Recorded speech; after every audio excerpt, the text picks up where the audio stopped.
Términos são difíceis, mesmo quando sabemos que são para o melhor. Tenho tentado me manter firme depois de terminar com meu namorado de 2 anos e meio. Não quero entrar em detalhes, não foi nada bagunçado ou dramático, apenas não éramos mais certos um para o outro. Mas isso não tornou as coisas mais fáceis. Alguns dias, parecia que tudo me lembrava dele. Me forcei a manter o contato zero, convencendo-me de que era o jeito mais saudável para ambos seguirmos em frente. Mas foi difícil, muito difícil. Uma das coisas que mais sentia falta era jogar sinuca juntos. Era algo nosso. Eu jogo bem, definitivamente acima da média, mas meu ex era incrível. Em seus melhores dias, fazia jogadas complicadas com uma facilidade absurda. Tabela em uma, duas bandas, efeitos, combinações. Acho que ele até estava aprendendo a fazer masse. Ambos tínhamos mesas de sinuca em casa, mas, obviamente, ficar sempre dentro de casa não era o ideal. Quando saíamos, escolhíamos bares que tivessem mesas de sinuca. Não gostávamos de lugares lotados, com filas enormes e gente gritando, então íamos a bares mais tranquilos, geralmente frequentados por um público mais velho. Nosso tipo preferido eram aqueles bares simples, meio decadentes, com mesas gastas e chão grudento. Não dava para esperar mesas em condições perfeitas, mas era melhor do que os bares universitários barulhentos. Sempre éramos os mais jovens do lugar, mas não nos importávamos. Já estávamos cansados daquela mentalidade de faculdade de beber até cair toda noite. Além disso, mesmo eu sendo um pouco tímida, meu ex era carismático e se dava bem com todo mundo.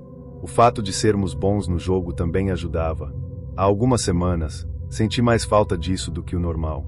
Era uma quarta-feira aleatória, então nenhum amigo estava disponível. Não queria ficar em casa me lamentando, então decidi ir a um dos bares que costumávamos frequentar. Me convenci de que não era por nostalgia, só precisava sair um pouco. Para ser sincera, não sou o tipo de pessoa que tem confiança para sair sozinha, mas naquela noite estava me sentindo diferente. O bar estava exatamente como eu lembrava, iluminação fraca, bancos desgastados, uma jukebox num canto.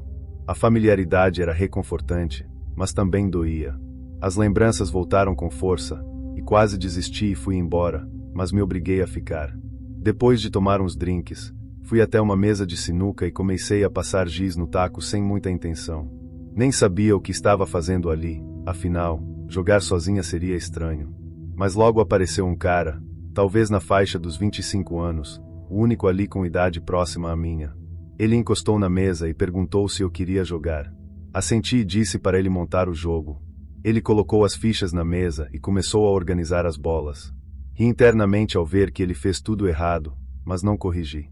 Jogamos algumas partidas e comecei a relaxar. Ele não era ruim, mas também não era incrível.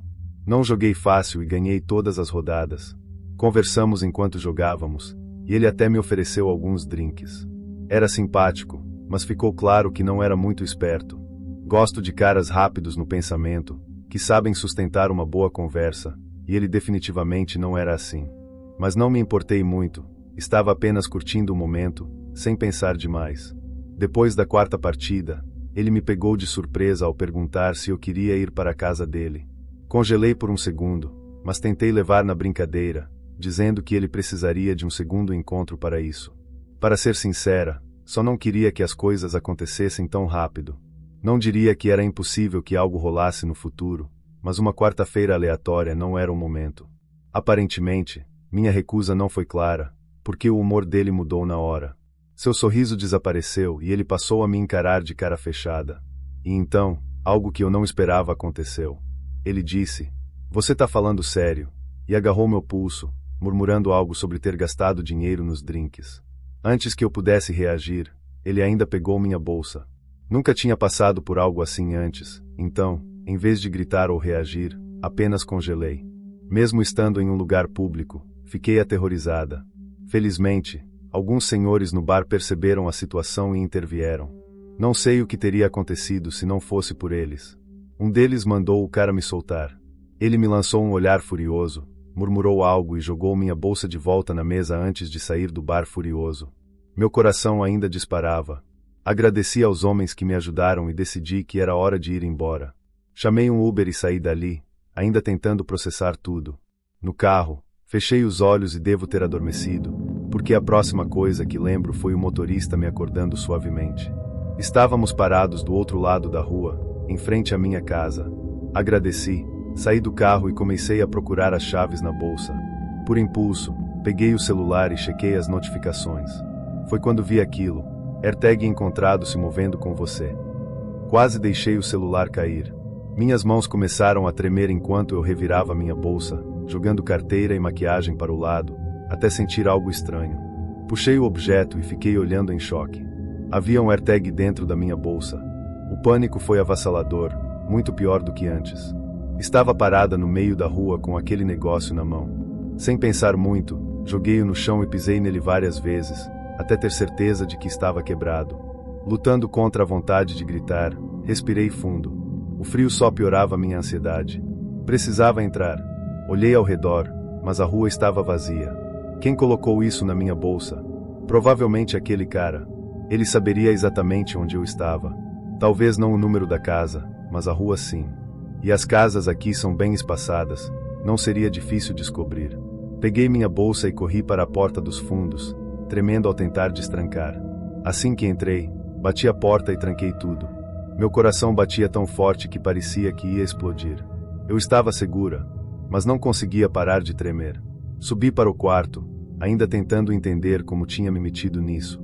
Normalmente durmo cedo e só acordo depois de umas 9 ou 10 horas, mas não havia chance de dormir naquela noite. Fui até a janela e olhei para fora, tentando me acalmar. Foi então que vi um carro velho, um Lincoln, passando devagar na minha rua. Nada estranho demais, mas era tarde para alguém estar dirigindo por ali. Tentei me convencer de que era coincidência. Mas aí, ele voltou na direção contrária, dirigindo ainda mais devagar. Estava procurando algo. Quando passou pela terceira vez, tive certeza. Era ele. Ele estava tentando descobrir onde eu morava. Dessa vez, a janela do motorista estava meio aberta. Meu instinto gritava para ligar para a polícia, mas tive medo de que ele percebesse que estava no lugar certo. Eu sei que não faz sentido, mas o pavor me impedia de pensar direito. Na próxima volta, ele segurava algo para fora da janela. Parecia uma faca. O carro então parou, bem na frente da minha casa. Meu coração quase parou também. Me abaixei, paralisada pelo medo. Quando finalmente tive coragem de olhar de novo, o carro não estava mais lá. Na manhã seguinte, contei tudo para meus pais. Meu pai ficou bravo por eu não ter ligado para a polícia. Ele conversou com um amigo policial, que disse que sem a placa do carro, não havia muito o que fazer. Me aconselharam a chamar a polícia imediatamente se o carro aparecesse de novo. Fiquei dias sem sair de casa. Até hoje, tenho medo de ser vista entrando ou saindo. Não vi mais aquele carro desde então.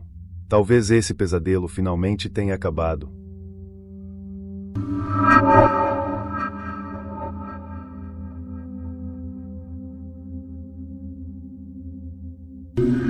Eu não tenho a vida mais empolgante, mas é confortável. Tenho 40 anos, sou solteiro e não tenho filhos. Algumas pessoas podem achar isso deprimente, mas, sinceramente, não me importo. Tenho um emprego estável, uma casa razoável e ninguém a quem dar satisfações além de mim mesmo. Trabalho como bartender em um bar de luxo no terraço de um hotel em uma cidade vizinha, frequentado por pessoas que consideram bares comuns abaixo do seu padrão. Minha vida está longe desse nível de luxo. Moro em um bairro de classe média a uns 20 minutos de distância. Ainda assim, o trabalho tem suas vantagens. As gorjetas são incríveis, já que os clientes desse lugar não economizam dinheiro, e o fluxo constante de pessoas mantém tudo interessante. Como o bar é sofisticado, não temos clientes fixos como nos bares mais baratos, e eu gosto disso. Nunca fui fã da ideia de criar laços com fregueses, talvez seja só coisa minha, mas prefiro manter certa distância. A propósito, meu nome é Kevin, isso vai ser importante depois. Era uma sexta-feira, nossa noite mais movimentada. O lugar estava lotado como sempre, com grupos de amigos brindando, casais em encontros e algumas pessoas que pareciam ter ido lá só para se sentir importantes. Tenho o hábito de tentar adivinhar quem está fingindo ser algo que não é. Dá para perceber muito sobre alguém pelo que ele pede para beber. Quem escolhe um coquetel elaborado normalmente quer impressionar alguém. Já quem pede um whisky puro provavelmente teve um dia difícil. Foi no meio dessa rotina que percebi um sujeito entrando no bar, e ele definitivamente não combinava com o ambiente. Notei na hora, os dentes cerrados, a expressão de raiva profunda. Seu cabelo preto desgrenhado parecia um ninho de pássaros. Ele usava um moletom preto sob uma jaqueta de couro desbotada, cheia de manchas, como se nunca tivesse sido lavada. Mas nada disso era tão perturbador quanto o olhar dele. Ele veio direto para o balcão, mas não se sentou. Apenas ficou ali, me encarando. Me perguntei como ele tinha passado pelo segurança da entrada. Limpei a garganta e perguntei, num tom neutro, se ele queria algo para beber. Ele demorou a responder, apenas me encarando como se estivesse prestes a me atacar. Por fim, murmurou que queria uma dose dupla de Jägermeister. Peguei um copo e servi o drink. Não é uma bebida muito pedida ali, já que nossos clientes costumam optar por algo mais sofisticado, mas não era meu papel questionar. Deixei o copo à frente dele e fui atender outros clientes. Quando voltei para cobrar, ele jogou algumas notas amassadas no balcão. Isso me pegou de surpresa, quase ninguém ali paga em dinheiro. Mas de novo, não era da minha conta. Então ele falou algo que me fez congelar. Lembro exatamente de suas palavras. Eu sabia que ia te encontrar aqui, Kevin. Meus olhos se fixaram nos dele enquanto minha mente tentava processar aquilo. Coloquei o copo que segurava no balcão, mantendo a voz baixa para evitar um escândalo. Perguntei como ele sabia meu nome. Ele ignorou minha pergunta, mantendo aquele olhar carregado de raiva. Então disse algo ainda mais perturbador. Eu sei o que você fez. Antes que eu pudesse perguntar do que ele estava falando, ele se virou e caminhou até os elevadores. Meu instinto foi gritar ou ir atrás dele, mas estava no meio do expediente. Em vez disso, apenas fiquei ali parado, completamente desnorteado. Eu não fazia ideia de quem ele era. Não sou santo, mas também não sou do tipo que arranja inimigos. O episódio me deixou de mau humor pelo resto da noite. Quando finalmente terminei o turno e voltei para casa, não conseguia parar de pensar naquilo. Revirei minha mente tentando encontrar uma explicação, mas nada fazia sentido. Fui dormir ainda incomodado. No meio da noite, acordei de repente, sem saber o motivo. Não estava com vontade de ir ao banheiro, e normalmente durmo a noite inteira sem interrupções. Não ouvi nada nem vi nada de estranho, mas uma sensação ruim tomou conta de mim. Sem me mexer, mantive os olhos abertos até me acostumar com a escuridão. Foi então que vi algo que me fez sentir um medo real. No canto do quarto, próximo à porta, havia uma sombra imóvel. Não sabia o que era, mas tinha certeza absoluta de que não pertencia ao meu quarto. Meu coração disparou, mas me forcei a continuar parado, fingindo que ainda dormia. Alguém estava ali. Pensei essa frase repetidamente até realmente aceitar a situação. Eu precisava reagir. Contando mentalmente até 3, saltei da cama e soltei um grito, pronto para enfrentar quem quer que fosse. Mas a figura não veio na minha direção, em vez disso, correu para a porta. No processo, ouvi algo cair no chão. Corri atrás dela pela casa, mas quando cheguei à porta da frente, ela já estava aberta. Quem quer que fosse, tinha sumido. Meu primeiro impulso foi sair para ver se ainda estava por perto, mas um medo instintivo me paralisou. E se fosse uma armadilha? Decidi que o mais sensato era trancar a porta imediatamente. Foi só então que lembrei do barulho que tinha ouvido antes. Voltei para o quarto, acendi a luz e meu sangue gelou. No chão, no canto do quarto, havia uma faca. Era minha. Veio da minha cozinha. Meu estômago revirou. Quem quer que tivesse entrado no meu quarto naquela noite, não estava ali só para me assustar. Ele pretendia me machucar. Ou pior, chamei a polícia na hora. Eles chegaram rápido e revistaram a casa e o quintal, mas não encontraram nada. Dei a descrição do homem do bar e eles conseguiram as imagens das câmeras de segurança. No entanto, até agora, ainda não conseguiram localizá-lo. O que mais me assusta é que tenho certeza absoluta de que tranquei todas as portas naquela noite. Sempre faço isso. Mas os policiais não encontraram nenhuma janela arrombada, nenhuma fechadura violada, nenhum sinal de entrada forçada. Até hoje, não faço ideia de como ele conseguiu entrar. Nunca mais vi aquele homem. Mas seria mentira dizer que não penso nisso todos os dias.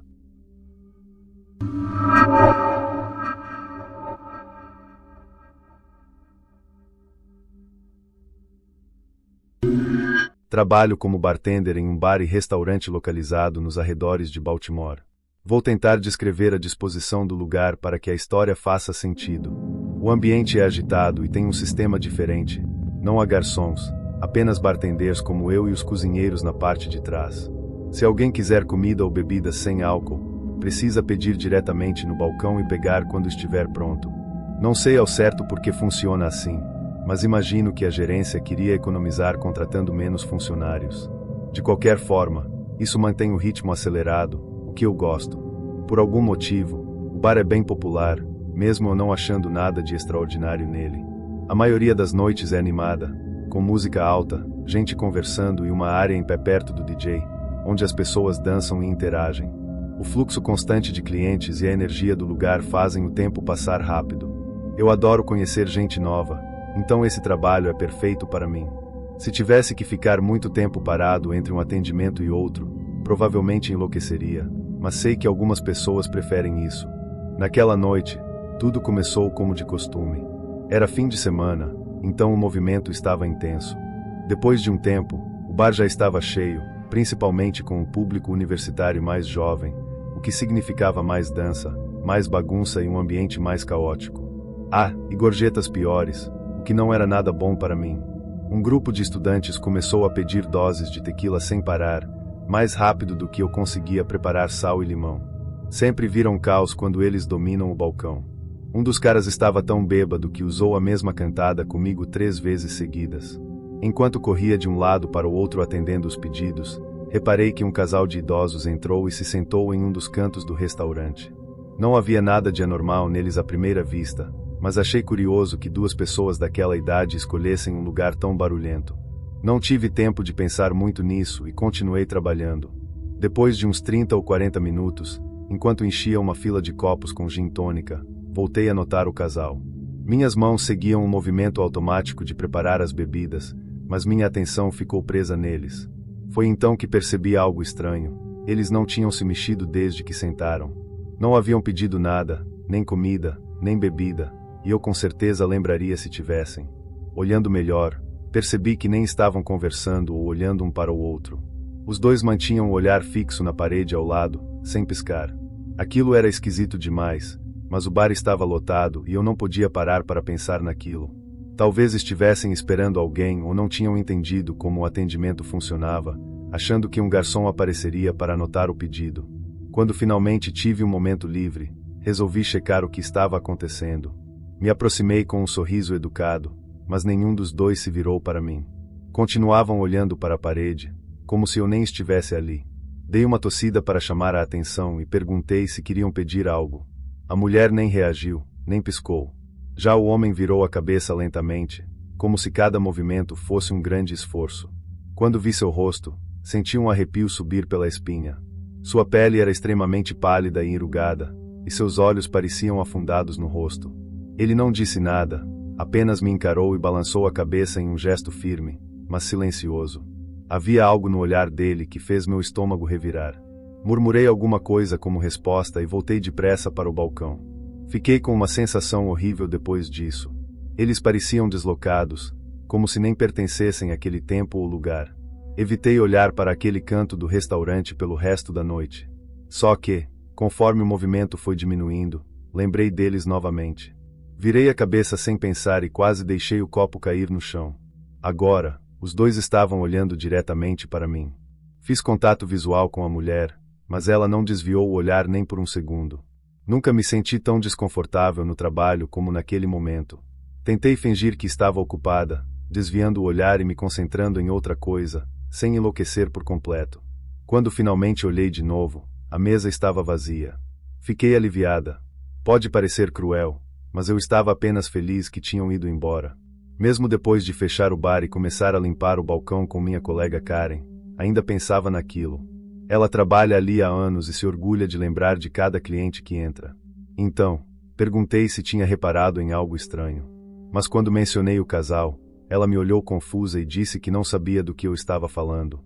Fiquei sem reação e expliquei que me referia aos idosos sentados no canto. Karen balançou a cabeça e disse que não lembrava de ninguém assim. Depois, riu e brincou, perguntando se eu estava alucinando. Ri junto, mas por dentro estava apavorada.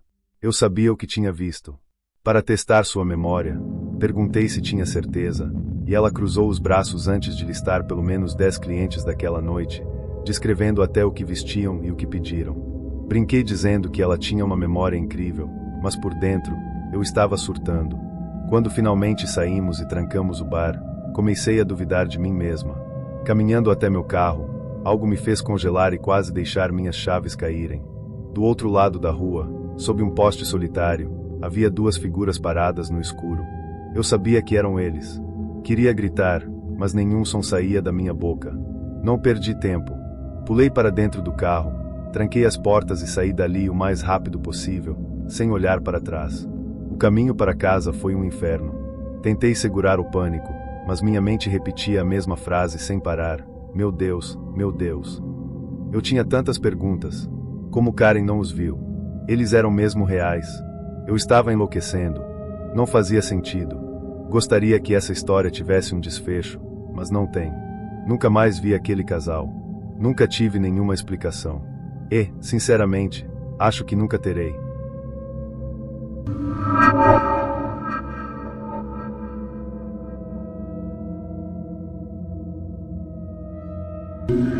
Para mais relatos assustadores como esse, siga o Caçador de Assombração. Deixe seu like e assista aos outros vídeos no canal. Bons sonhos, caçadores!